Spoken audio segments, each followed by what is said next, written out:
네, 오늘도 아침에는 쌀쌀함이 감돌았지만 낮부터는 예년 이맘때 기온을 회복하겠습니다. 18호 태풍 끄라토는 타이완을 관통하면서 열대 저압부로 약화할 전망인데요. 다만 이 태풍이 남긴 비구름이 주말 이후 우리나라 날씨에 변수가 될 가능성이 있습니다. 자세한 날씨 알아보겠습니다. 과학기상부 윤수빈 캐스터와 함께합니다. 어서 오세요. 안녕하세요. 네, 자, 어제는 하루 종일 굉장히 쌀쌀했는데 오늘 아침 기온은 어떻습니까? 네, 10월에 접어들자마자 날씨가 정말 급변했죠. 네. 찬 공기가 남하하면서 기온이 10도 이상 크게 떨어진 건데요. 어제는 서울 아침 기온이 10.8도로 하루 만에 또다시 올가을 최저 기온을 경신하기도 했습니다. 오늘 아침 출근길도 어제만큼은 아니지만 제법 쌀쌀했습니다.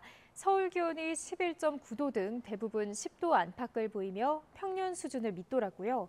특히 강원 산간 지역은 철원이 6.5도로 한 자릿수까지 뚝 떨어졌습니다. 하지만 낮 동안에는 전국적으로 맑은 하늘이 드러나고 강한 햇볕이 내리쬐면서 기온도 제자리를 되찾겠습니다. 오늘 서울과 광주의 한낮 기온은 25도, 대전과 대구는 24도가 예상됩니다. 네. 완연한 가을 날씨에 야외 활동하기도 좋을 것 같은데 주말인 내일 저녁에는 서울에서 또 세계적인 축제가 열린다고 해요. 네, 맞습니다. 주말인 내일 저녁에는 서울의 대표적인 가을 축제죠. 네. 서울 세계 불꽃 축제가 열립니다. 형형색색의 화려한 불꽃이 서울 하늘을 아름답게 수놓을 예정인데요. 내일 서울은 종일 맑고 파란 하늘이 함께하면서 축제를 즐기기 참 좋겠습니다. 자세한 시간대별 기온을 살펴보면 내일 서울 아침 기온은 13도로 평년과 비슷한 수준을 보이겠고요. 한낮 기온은 25도까지 오르면서 선선하게 느껴지겠습니다. 하지만 본격적인 축제가 시작되는 오후 7시 이후에는 해가 지면서 기온이 다시 20도 아래로 내려갑니다. 큰 일교차에 감기 걸리지 않도록 겉옷과 담요로 체온 조절 잘해주시고요. 많은 인파가 몰릴 것으로 예상되는 만큼 안전사고에도 각별히 유의하셔야겠습니다. 네, 이번에는 태풍 상황도 알아보죠. 다행히 우리나라는 태풍의 직접적인 영향은 없다고 해요. 네, 맞습니다. 초강력 태풍으로 발달했던 18호 태풍 끄라토는 네. 이번 징검다리 연휴의 최대의 변수로 꼽혔는데요. 다행히 태풍의 세력이 예상보다 더 빠르게 약화할 것으로 보입니다. 자세한 태풍 상황 그래픽으로 살펴볼까요? 현재 태풍은 타이완을 정중앙으로 관통하며 매우 느린 속도로 이동 중입니다. 이에 따라 태풍은 오늘 중에 내륙에서 열대 저압부로 약화할 것으로 보이는데요.